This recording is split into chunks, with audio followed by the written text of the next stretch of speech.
بسم اللہ الرحمن الرحیم۔ السلام علیکم محترم ناظرین، امید ہے کہ آپ خیریت سے ہوں گے۔ آج میں آپ کو بنی اسرائیل اور گائے کا واقعہ سناؤں گی، تو ویڈیو کی طرف بڑھنے سے پہلے ہمارے چینل اشال اسلامک اسٹوریز کو سبسکرائب کرنا نہ بھولیں۔ بنی اسرائیل کے ایک نیک سیرت شخص کا ایک ہی بیٹا تھا۔ اس شخص نے ایک بچیا پال رکھی تھی۔ اس شخص کی وفات کے بعد اس کا بیٹا اپنی ماں کے زیر سایہ پرورش پانے لگا۔ جب بیٹا بڑا ہوا تو وہ بھی بہت نیک اتوار اور فرمانبردار تھا۔ ان کی بچیا بھی اب گائے بن چکی تھی۔ ایک دن ماں نے بیٹے کو حکم دیا کہ اس گائے کو بازار میں لے جا کر 3 دینار میں بیچ آئے۔ ساتھ یہ کہا کہ بیچتے وقت مجھ سے ایک دفعہ پوچھ لینا۔ بیٹا گائے بیچنے کے لیے بازار پہنچا تو ایک نورانی صورت کا آدمی اسے آ کر ملا اور کہا کہ اگر وہ اپنی ماں کو نہ بتائے تو وہ اس گائے کو 6 دینار میں خرید لے گا۔ بیٹا نہ مانا اور یہ بات آ کر ماں کو بتائی۔ اس کی ماں وہ گائے 6 دینار میں بیچنے پر رضامند ہو گئی، مگر بیچتے وقت اجازت لینے کی شرط قائم رکھی۔ اگلی مرتبہ اس انسان نما فرشتے نے گائے کی قیمت 12 دینار لگائی، مگر ماں سے اجازت لیے بغیر گائے بیچنے پر اصرار کیا۔ بیٹا اس بار بھی نہ مانا اور جا کر ساری بات اپنی ماں کی گوش گزار کی۔ وہ صاف دل خاتون سمجھ گئی کہ اس کے بیٹے کی ملاقات انسان کا بھیس بدل کر آنے والے کسی فرشتے سے ہو رہی ہے۔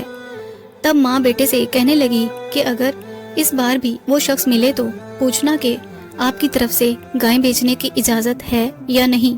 چنانچہ اگلی بار بازار میں بیٹے کا سامنا جب پھر اسی شخص سے ہوا تو بیٹے کے سوال پر وہ فرشتہ بولا کہ ابھی گائے مت بیچو، ہاں جب بنی اسرائیل اسے خریدنے کے لیے آئیں تو اس کی قیمت یہ رکھنا کہ اس گائے کی کھال میں سونا بھر کر تمہیں دیا جائے۔ لڑکے نے اپنی ماں کو اس بات سے آگاہ کر دیا۔ بنی اسرائیل میں ایک اور شخص تھا جو دولت مند تھا۔ اس کے ہاں اولاد نہیں تھی۔ اس مالدار شخص کا ایک بھتیجا ہی اس کی جائیداد کا وارث تھا۔ اس کا بھتیجا اکثر اوقات جلدی امیر ہونے کے طریقوں پر غور کرتا رہتا تھا۔ ایک رات اس نے لالچ میں آ کر اپنے چچا کو قتل کر دیا اور لاش کو بستی کے قریبی علاقے میں ایک راستے پر پھینک دیا۔ اگلی صبح قبیلے والے قاتل کی تلاش میں نکلے، مگر کسی کو کوئی سراغ نہ مل سکا۔ چلاک بھتیجا اپنے آپ کو مظلوم اور اپنے چچا کا خیر خواہ ثابت کرنے کے لیے سب لوگوں کے ساتھ خود بھی قاتل کی کھوج میں لگا رہا۔ ہوا یوں کہ اس بات پر بنی اسرائیل کے قبائل کے درمیان جھگڑا شروع ہو گیا۔ ان میں سے ہر ایک قبیلے کے افراد اپنے آپ کو بری الذمہ قرار دے کر دوسرے لوگوں کو اس قتل کا ذمہ دار سمجھ رہے تھے۔ جب قاتل کا کوئی پتہ نہ چل سکا تو لوگ حضرت موسیٰ علیہ السلام کے پاس حاضر ہوئے اور قاتل کا پتہ لگانے کی درخواست کی۔ آپ نے لوگوں میں اعلان کروا دیا کہ اگر کسی کے پاس اس قاتل کے شواہد موجود ہوں تو وہ آ کر گواہی دے، لیکن کسی نے بھی کوئی اطلاع نہ دی۔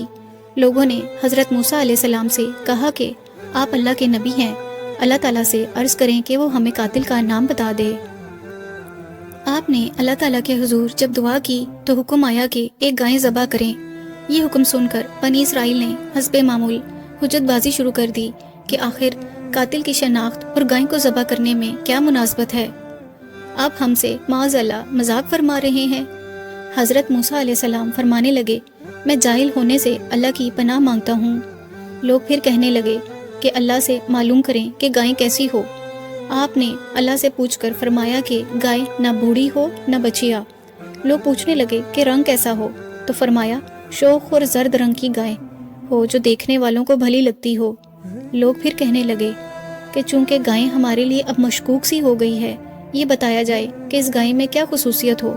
اگر مزید وضاحت کر دی گئی تو انشاءاللہ ہم ہدایت پا جائیں گے۔ چنانچہ آپ نے فرمایا کہ وہ گائے مشقت کرتی ہو نہ ہل چلاتی ہو، اور نہ اس کے ذریعے سے کھیتوں سے کبھی پانی نکالا جاتا ہو، صحیح و سالم ہو اور بے داغ بھی ہو۔ تو بنی اسرائیل کہنے لگے کہ اب بات مکمل ہوئی، جبکہ وہ محض ہیلے بہانے کر رہے تھے۔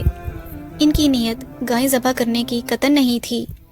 اگر پہلی بار ہی حکم کی تعمیل کر دیتے تو ٹھیک ہوتا، لیکن انہوں نے سوالات کو طول دے کر اپنے لیے مزید پابندیاں لگوا لیں اور انہیں گائے کی تلاش میں مشقت کا سامنا کرنا پڑا۔ بالآخر جب وہ اچھی طرح سمجھ گئے کہ فلاں قسم کی گائیں چاہیے تو ایسی گائیں کی تلاش شروع کر دی گئی۔ یہاں تک کہ جب یہ لوگ ایک لڑکے کی گائے کے پاس پہنچے تو ہو بہو یہ ویسی ہی گائے تھی جس کی ان لوگوں کو ضرورت تھی، اور وہ لڑکا وہی تھا جسے فرشتے نے تب وہ گائیں بیچنے سے منع کر دیا تھا۔ چنانچہ لڑکے سے بات چیت کر کے ان لوگوں نے گائے کو ذبح کیا اور پھر کھال میں سونا بھر کر اس کی قیمت ادا کی۔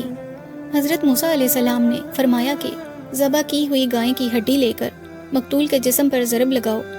جب ضرب لگائی گئی تو وہ مردہ زندہ ہو گیا۔ اپنے قاتل کی نشاندہی کرنے کے بعد وہ پھر فوت ہو گیا۔ بعد میں سزا کے طور پر قاتل کو قتل کر دیا گیا۔ محترم ناظرین، اگر آپ کو ہماری آج کی ویڈیو پسند آئی ہو تو اسے لائک اور شیئر کیجیے، اور ہمارے چینل اشال اسلامک سٹوریز کو سبسکرائب کیجیے۔